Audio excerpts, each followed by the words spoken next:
यीशु मसीह के मधुर नाम में आप सबको नमस्कार। मैं हूं पास्टर श्याम और आप देखना जारी कर चुके हैं होप चैनल हिंदी, और साथ में ही इस चैनल के माध्यम से मैं आपका स्वागत करता हूं दानियल भविष्य वक्ता की एक खूबसूरत किताब, जहां पर हम पढ़ रहे हैं भविष्यवाणियों के विषय में।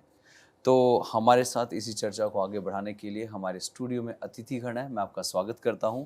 पास्टर पीएम लाल जी, आपका स्वागत है, और ब्रदर मार्टिन, आपका भी स्वागत है। आइए हम आज के अध्ययन की शुरुआत करेंगे ब्रदर मार्टिन की प्रार्थना के साथ। आइए प्रार्थना करें। महान दयालु स्वर्गीय पिता, हम आपका धन्यवाद करते हैं कि आप एक एक करके हमारे जो है कदमों को बढ़ा रहे हैं और गहरी सीख को सिखाते जा रहे हैं। प्रार्थना करते हैं कि आप हमें सिखाइए, ताकि इस समय जो कि बड़ा अहम समय है, हमें कैसा अपना जीवन जीना चाहिए। इस विनती को यीशु मसीह के नाम से मांगते हैं, आमीन। बहुत बहुत धन्यवाद मार्टिन ब्रदर प्रार्थना के लिए। अब यहाँ पर हम लोग जिस तरीके से देख रहे हैं, और ये हमारा वचन है जो हम पढ़ रहे हैं दानियल और उसके 8वें अध्याय के 14वें वचन में, जहाँ पर हमने कहा कि तब पवित्र स्थान शुद्ध किया जाएगा। हमने अपने पिछले अध्ययन के अंदर, पिछले जो पार्ट था उसके अंदर हमने पढ़ा पवित्र स्थान के विषय में, मंदिर के विषय में। अब यहाँ पर एक और सवाल, जिस तरीके से पास्टर जी हमने क्योंकि उसको विराम दे दिया था कि जब वो बकरा जो है वो छोड़ा जाता था, ठीक है जी, ठीक है, इसके बाद में और वो प्रायश्चित का जो दिन होता था उसके महत्व के विषय में बताएं जी। Thank you very much. बहुत ही अच्छा दिन आपने प्रश्न है, ये बहुत अच्छा ख्याल है, क्योंकि वचन की गहराइयाँ जानना और उसको अपने जीवन में लाना जो है, ये हमारे लिए जो है जीवन को बदलने वाली सामर्थ्य है। बिल्कुल बिल्कुल। और मैं देखता हूँ कि जैसा मैं आपको बता रहा था पिछली एपिसोड में, जहाँ एंड किया था हमने, वहाँ हमने देखा था कि किस तरीके से प्रायश्चित का दिन जो है वो हर एक यहूदी के लिए, हर एक इसराइली के लिए बहुत ही अहम, बहुत ही महत्वपूर्ण दिन था। और उस दिन जो उस प्रायश्चित के दिन में भाग नहीं लेता था, उसके लिए परमेश्वर की आज्ञा थी कि उनको क्या कर दिया जाए, उनको मार डाला जाए, स्टोनिंग करके। तो हर एक ज्यूश को, हर एक इस्राएली को उस दिन, प्रायश्चित के दिन, मंदिर के सामने उपस्थित होना और अपने अपने पापों का प्रायश्चित करना अति आवश्यक था।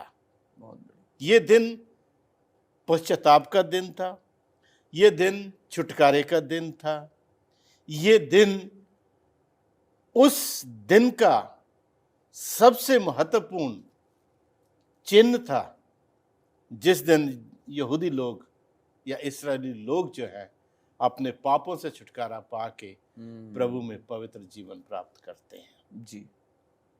तो प्रायश्चित के दिन जो उनके 7वें महीने की 10वीं तारीख को आता था जी, उस दिन जो महायाजक होता था, मैं जब कहता ना हर एक इसराइली के लिए प्रायश्चित का दिन महत्वपूर्ण था, इसका मतलब यह था कि जो महायाजक और मंदिर में सेवकाई कर रहे होते थे, उनके लिए भी ये बहुत महत्वपूर्ण था।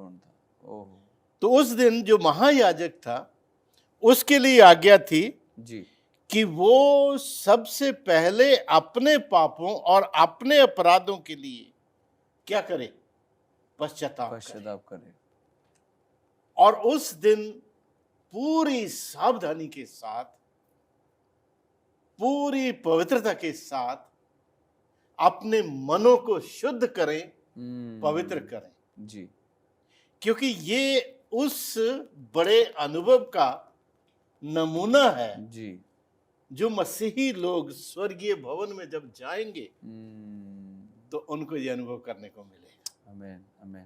तो यहाँ पर प्रैक्टिकल उसका जो है वो दिया जा रहा है, डेमो दिया जा रहा है उसका, कि जब ये होगा तब कैसे होगा। और उस दिन जो याजक है, महायाजक, वो उस दिन 2 मेमने लाने का उसको ऑर्डर था जी। और 2 मेमने, जैसा मैंने आपको बताया, एक उनके ऊपर चिट्ठी डाली जाती थी, दोनों निर्दोष होते थे, दोनों जो है वो बिना किसी ब्लेम के होते थे जी। और उन दोनों के ऊपर चिट्ठी डाली जाती थी। और चिट्ठी जब डाली जाती है तो चिट्ठी एक तो जो प्रभु यीशु मसीह के नाम से मेमना उसके नाम से निकलती थी, एक शैतान के नाम से शैतान निकलती के नाम से।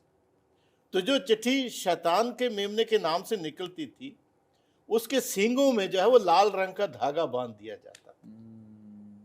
और जो मेमने प्रभु यीशु मसीह के नाम से निकलती थी, उसके गले में वो लाल रंग का धागा बांध बांध देते दिया थे। जाता था।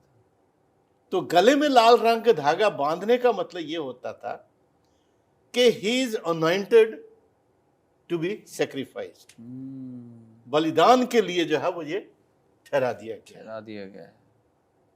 बहुत सारे मसीही लोग बताते हैं, प्रचार करते हैं कि जो शैतान का मेमना उसको बलिदान करते हैं। नो, गलत नो, है। ये गलत है, ये गलत है, बिल्कुल ये गलत है पूरी ये तरह गलत से। है, बिल्कुल। तो जो मसीह के नाम का मेमना होता था उसका बलिदान, उसका बलिदान होता था। और ये दिन सिर्फ साल में एक बार मनाया जाता था, प्रायश्चित का दिन। जी इसका यही महत्व था इसका। जी। और उस दिन जो है उस मेमने के लहू के द्वारा जो प्रभु यीशु मसीह को प्रकट करता है, उसके लहू को मर्सी सीट के ऊपर परम पवित्र स्थान में छिड़कने के द्वारा परमेश्वर की दया और मर्सी प्राप्त करने के द्वारा जी। जितने भी पापी लोग थे जिन्होंने पश्चाताप किया था, उनके उन सारे पापों को क्षमा किया जाता जी। और वो सारे पाप ला कर किसके सर पे लाद दिए जाते? शैतान के मेमने शैतान के। के सर पे लाद दिए जाते थे। और जब उसके सर पे वो नाप लाद दिए जाते, देखिए शैतान जब मरेगा ना, परमेश्वर नहीं मारेगा उसको, वो अपने पापों के कारण मरेगा। बिल्कुल। आप समझे? परमेश्वर किसी को नहीं मारता, परमेश्वर किसी को मृत्यु दंड नहीं देता। जो भी कोई मृत्यु को प्राप्त होगा वो अपने अपराधों के कारण होगा। अपने पापों के कारण प्राप्त होगा। बिल्कुल, बिल्कुल। इसलिए प्रायश्चित का दिन जो था वो हर एक व्यक्ति के लिए छुटकारे का दिन और बहुत ही महत्वपूर्ण दिन था। बिल्कुल बिल्कुल। जिसको हर इस्राएली के लिए ये सख्त आज्ञा थी कि उनको उसको मानना है। बहुत बहुत धन्यवाद पास्टर जी। मैं सोचता हूँ कि जिस तरीके से उनके लिए दिन महत्वपूर्ण था, तो अब हमारे लिए एक एक दिन कितना महत्वपूर्ण होगा, क्योंकि यीशु मसीह आ रहा है। उसी के लिए बात करेंगे आप, है ना? तो ये कितना महत्वपूर्ण अभी है। आगे आकर हम बात करेंगे। जी बिल्कुल, बहुत बहुत धन्यवाद। प्रिय दर्शकों, आप कहीं मत जाइएगा, क्योंकि देखा ही अभी आपने कि बातें और होंगी। मिलते हैं आपसे एक छोटे से ब्रेक के बाद।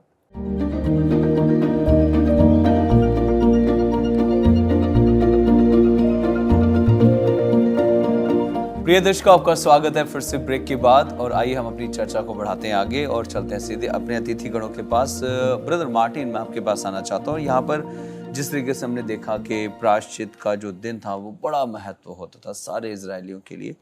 तो प्रायश्चित के दिन इजरायलियों का जो दायित्व था वो क्या था? जी बहुत बहुत शुक्रिया पास्टर जी। और जैसे कि इस पे हम बढ़ते ही चले जा रहे हैं और गहराइयों को देखते ही चले जा रहे हैं जी। और जैसे हमने पहले भी जिक्र किया था कि ये जो है हकीकत में कैसे जो है लोग उस समय जो है चीज़ों को किया करते थे प्रायश्चित के दिन के समय में, तो उसका हमें जो है एक आत्मिक सीख को देखना बहुत ज़्यादा ज़रूरी है, क्योंकि हम आत्मिक इसराइल हैं। तो आत्मिक इसराइल के लिए किस प्रकार से लागू होता है, क्योंकि आज आप जानते हैं कुछ ऐसी भी संप्रदाय हैं जो फसे का पर्व मनाती है, तंबुओं का पर्व मनाती है, पर हम जैसे पढ़ रहे थे कुलूसियों में देखा था यीशु मसीह ने सब उनको रद्द कर दिया गया है।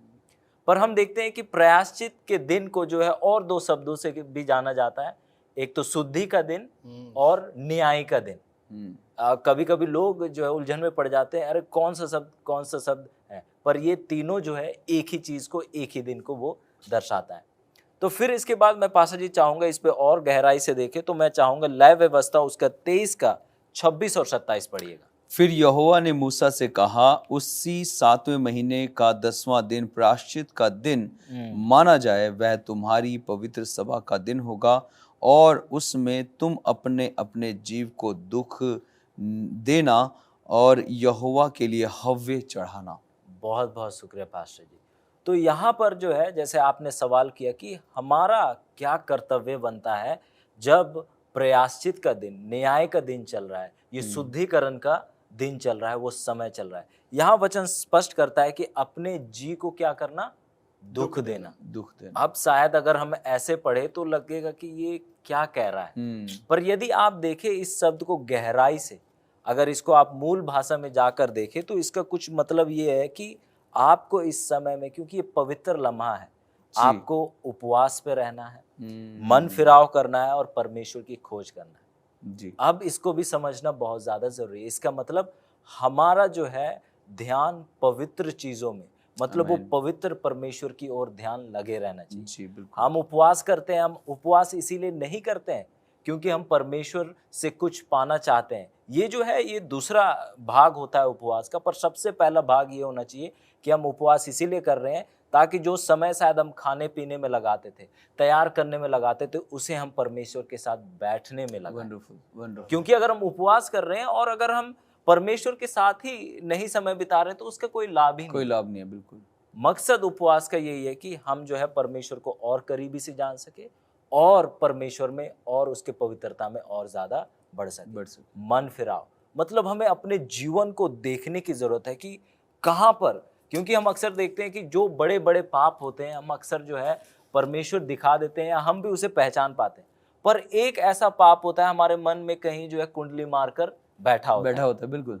और हम हर एक पाप में नहीं गिरते, पर एक वो खास पाप होगा जिसमें जो है आप कमजोर होंगे, आपको उसी में शैतान बार बार गिराता है जी। और कभी कभी जो है हम उसको परमेश्वर को सौंपने में हम नहीं सौंप पाते हैं।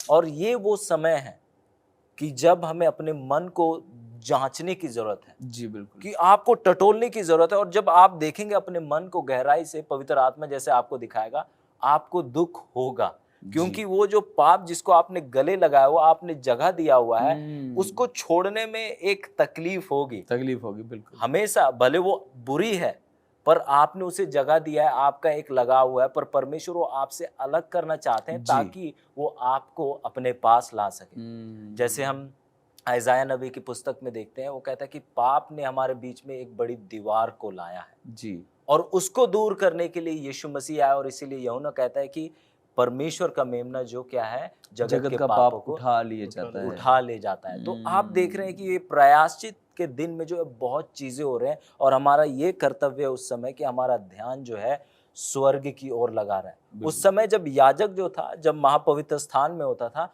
लोग जो है मौज मस्तियां नहीं कर रहे होते, उनका ध्यान यही था कि हमारा जो है हमारे लिए क्या निर्णय आने वाला है। बिल्कुल। क्योंकि यदि आप देखें यहाँ प्रायश्चित का दिन के बात करते हुए आप देखेंगे 3 बार जी को दुख देना 3 बार इस्तेमाल किया गया है। इसका मतलब हमेशा बाइबल में जो है परमेश्वर ने जब दिया, हर एक बात का दोहराए जाना उसका बहुत बड़ा एक भार है उसका।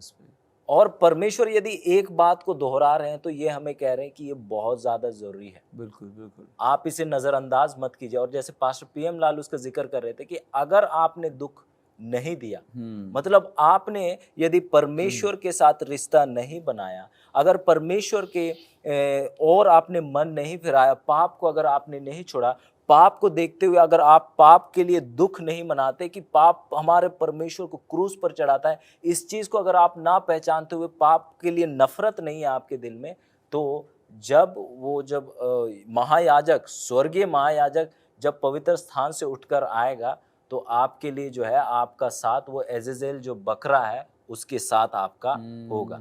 क्योंकि यीशु मसीह स्पष्ट कहते हैं कि ये जो आग जो है ये शैतान और उसके दूतों के लिए तैयार की गई है, हमारे लिए नहीं तैयार की गई है। परमेश्वर खुद कहते हैं कि मैं दुष्टों का नाश से मैं बिल्कुल खुश नहीं होता हूँ। बिल्कुल। देखिए प्रेमी परमेश्वर वो बिल्कुल ही नहीं चाहते हैं कि किसी का नाश हो। और जैसे अक्सर शायद आपने ये बात सुनी होगी, लोग कहते हैं कि अरे बुरे लोग तो बड़ा लंबा समय जीते हैं, अच्छे लोग तो है कि जल्दी चले जाते हैं। कारण ये है, परमेश्वर जैसे पतरस में कहता है कि वो नहीं चाहते कि किसी का भी नाश हो। और यहाँ हमारा एक बहुत बड़ा कर्तव्य आता है कि कोई दुष्ट व्यक्ति हमें नजर आ रहा है, वो लंबे समय तक दुष्टता में जा रहा है, परमेश्वर कह रहे हो उसके पास जाओ क्योंकि मैं उसे समय देता जा रहा हूँ ताकि वो बचाया जा सके। देखिए परमेश्वर कितने प्रेमी है। तो हम अभी जानते हैं कि हम उस समय में हम आ चुके हैं और आगे जाएंगे। जब देखेंगे हम देखेंगे कि किस समय जो है ये जो यीशु मसीह जो है उस कार्य में, महायाजक के कार्य में कब जो है उस न्याय का दिन का शुरुआत हुआ। और अभी जो है हम न्याय के समय में जी रहे हैं, ये बहुत अहम लम्हा है। लम्हा है, बिल्कुल। और न्याय का दौर जो है अभी बहुत ज्यादा पार हो चुका है। इसका मतलब याजक बहुत जल्दी आने वाला है। जब अपने याजक का वस्त्र उन्होंने उतारा तो वो राजा का वस्त्र पहन के आएंगे।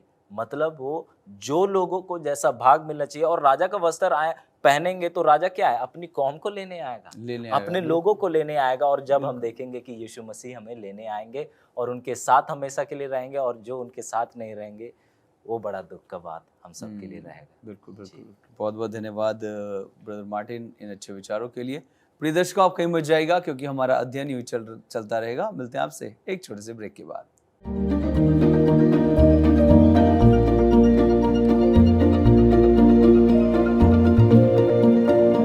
प्रिय दर्शकों, आपका स्वागत है फिर से ब्रेक के बाद, और हम चलते हैं अपने अतिथिगणों के पास। चर्चा करते हैं पवित्र स्थान के शुद्धिकरण के विषय में। पास्टर जी, मैं आपके पास आना चाहता हूँ। यहाँ पर हमने जिस तरीके से दानियल के वचन में पढ़ा है पवित्र स्थान शुद्ध किया जाएगा, तो यहाँ सवाल आता है कि इस दानियल की पुस्तक में कौन से पवित्र स्थान की शुद्धिकरण की बात चल रही है? जी, तो हम देखते हैं यहाँ पर कि जो दानियल ने जो भविष्यवाणी की थी 2300 दिन की भविष्यवाणी, और मंदिर के पवित्र किए जाने का वर्णन वो करता है। जब अंतिम समय आया और इसका स्टडी किया गया, इसका अध्ययन किया गया इस भविष्यवाणी का, तो वहां पर देखा कि वो भविष्यवाणी का अंत जो है 1844 में हो रहा है। जी, तो जब 1844 में उसका अंत हो रहा है तो विलियम मिलर और उसके साथियों ने ये सोच लिया कि मंदिर पवित्र किए जाने का मतलब यह है कि ये पृथ्वी जो है अपने पापों से शुद्ध की जाएगी। जी, और इसलिए प्रभु यीशु मसीह का दूसरा आगमन निश्चित है। तो जो घटना घटनी थी उस घटना को वो भूल गए, क्योंकि इब्रानियों की पत्री में 8वें अध्याय में लिखता है कि प्रभु यीशु मसीह बैलों और बकरों का खून नहीं परंतु स्वयं का खून लेकर वो कहाँ पहुंचे, वो स्वर्गीय मंदिर में क्या खूबसूरत प्रवेश किए, वो स्वर्गीय मंदिर में। जी, और जब स्वर्गीय मंदिर में वो प्रवेश किए, उसके बाद स्वर्गीय मंदिर में 1844 में जब से वो गए थे, तब से वो क्या कर रहे थे, एक प्रीस्ट का कार्य कर रहे थे, हाई प्रीस्ट का। अब वो 1844 से जो है वो स्वर्गीय मंदिर में एक बड़ा अद्भुत जो है वो घटना हो रही है मंदिर को शुद्ध करने की। जी, और वो मंदिर ये पृथ्वी नहीं है जी, वो मंदिर परमेश्वर का घराना है। आमीन, आमीन। क्योंकि प्रकाशित वाक्य 11वें अध्याय उसके पहले वचन में लिखता है, जी, यहाँ लिखता है, कह रहा फिर मुझे नापने के लिए एक सरकंडा दिया गया और किसी ने कहा उठ परमेश्वर के मंदिर और वेदी और उसमें उपासना करने वालों को नाप ले। ओहो, ठीक है। तो ये परमेश्वर के लोगों का जो है वो न्याय का टाइम पीरियड है जी। और यदि आप पढ़ेंगे तो पतरस की पहली पत्री उसका 4था अध्याय उसके 17वें वचन में भी यहां पर लिखता है, क्योंकि वो समय आ पहुंचा है कि पहले परमेश्वर के लोगों का न्याय किया जाएगा। ठीक है, पहले परमेश्वर के लोगों का न्याय किया जाए, और जब कि न्याय का आरंभ हम ही से होगा तो उनका अंत क्या होगा जो परमेश्वर के सुसमाचार को नहीं मानते हैं। तो वही डेट उनके 7वें महीने की 10वीं तारीख जो प्रायश्चित का डेट थी, वो डेट जो है वो हमें इस भविष्यवाणी के अनुसार मंदिर को शुद्ध करने की 1844 में हमें मिलती है।